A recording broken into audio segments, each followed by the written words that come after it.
Shalom Bapak Ibu, saudara sekalian. Hari ini kita bersama akan merenungkan sebuah kebenaran yang penting yang disebut dengan Christocentris atau Kristus sebagai pusat. Saat seseorang terima Yesus, dia telah terjadi sebuah pertukaran gaya hidup yang sebelumnya dia berpusat kepada dirinya sendiri.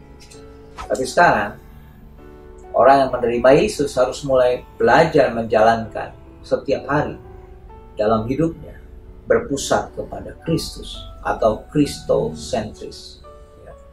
Berpusat kepada Kristus.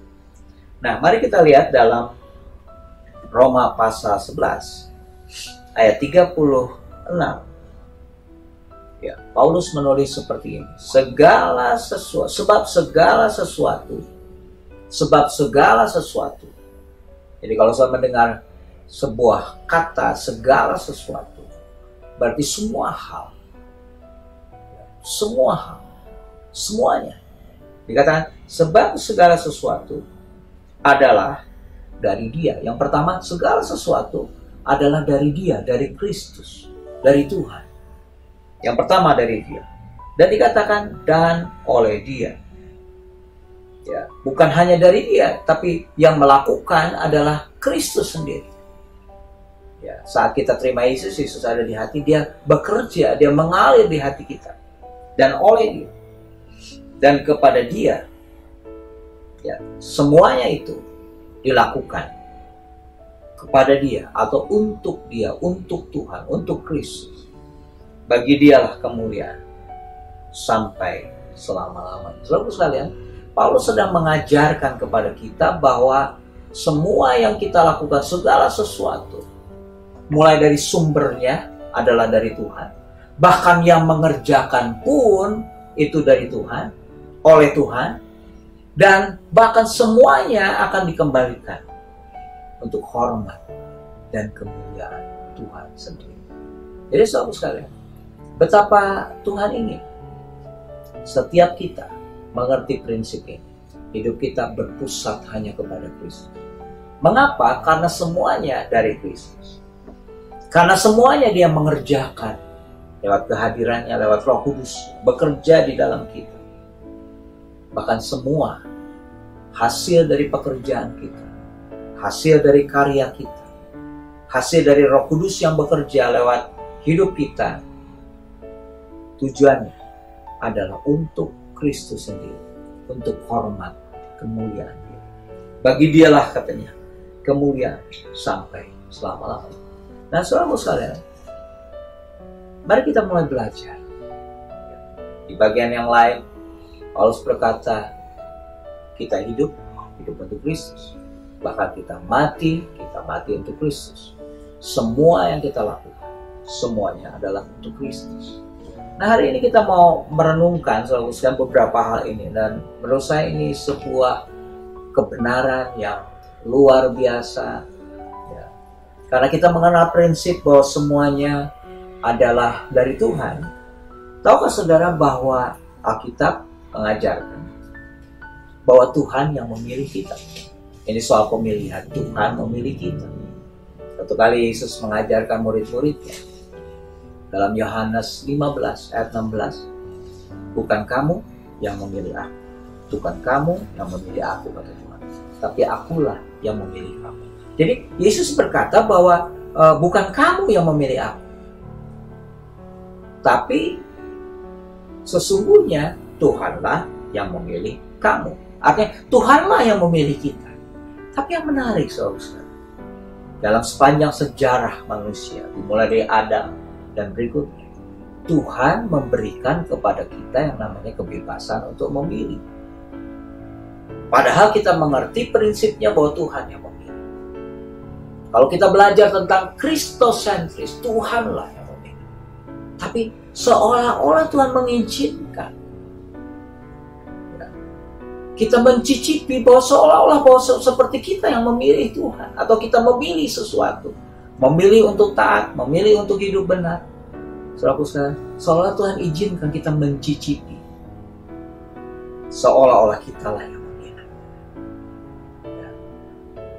memilih pasangan hidup, memilih gaya hidup, memilih taat kepada Tuhan. Seolah kita diizinkan oleh Tuhan untuk mencicipi bahwa kita seolah kita yang berbeda. Tapi kita harus mengerti saudara-saudara, sebenarnya Tuhanlah yang memilikinya. Di bagian yang lain saudara sekalian, itu yang pertama, Tuhan yang memilih. Di bagian yang lain bicara tentang kehendak Tuhan. Kehendak Tuhan. Semua kita, goal setiap kita atau sasaran semua orang percaya adalah hidup tunduk terhadap kehendak Tuhan. Bahkan dalam doa Bapa kami, Yesus mengajarkan, Bapa kami yang ada di surga, dikuduskanlah namamu, datanglah kerajaanmu, jadilah kehendak-Mu. Jadi kehendak Tuhan yang jadi di bumi seperti di surga. Jadi kehidupan kita akan menjadi penuh, akan menjadi sesuatu yang bermakna ketika kehendak Tuhan jadi terhadap kehidupan kita. Tapi kalau saya lihat ya, dalam perjalanan hidup kita, seolah-olah Tuhan izinkan kita memilih. Tuhan izinkan kita punya kehendak kita. Bahkan di bagian yang lain katanya, kata Tuhan, betapa yang namanya pilihan-pilihan atau kehendak-kehendak kita Tuhan hargai. Seolah-olah ketika kita memilih ini, memilih itu pilihan kita. Tapi ingatlah saudara sekalian, sebenarnya bukan kehendak kita, tapi kehendak Tuhan. Itu yang kedua.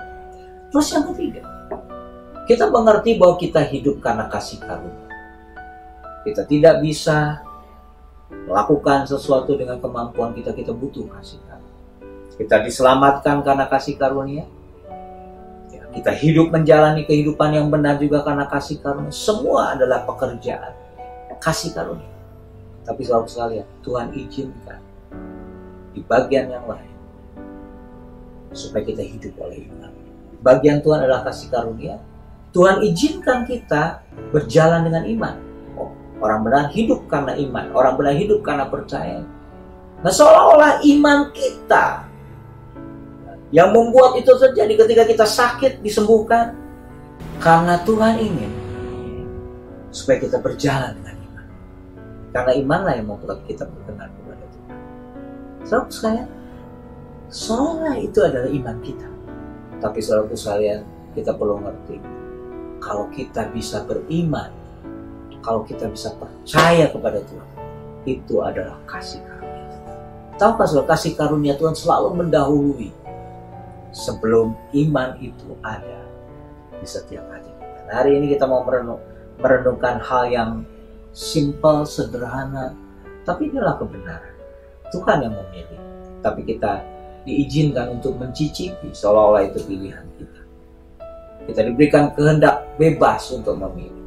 Tapi di bagian yang lain, Tuhan izinkan. Padahal sebenarnya kehendak Tuhan yang terjadi.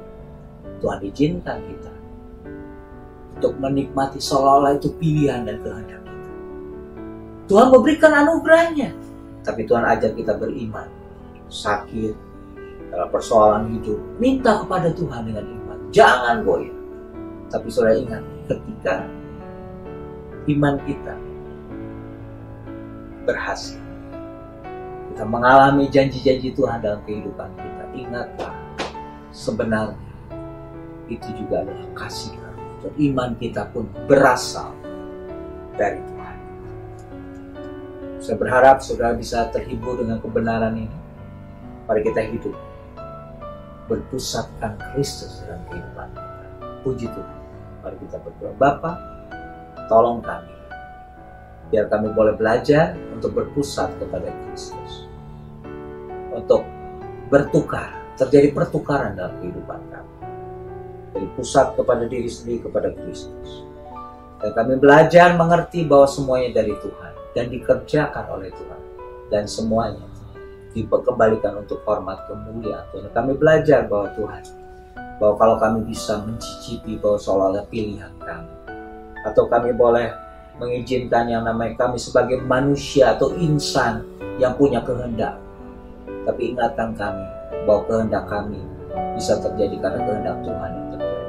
Demikian juga soal iman kami. Biar kami sadar bahwa iman kami pun berasal dari Tuhan. Kasih karunia Tuhan. Terima kasih dalam nama Tuhan Yesus. Haleluya. Amin. Tuhan memberkati.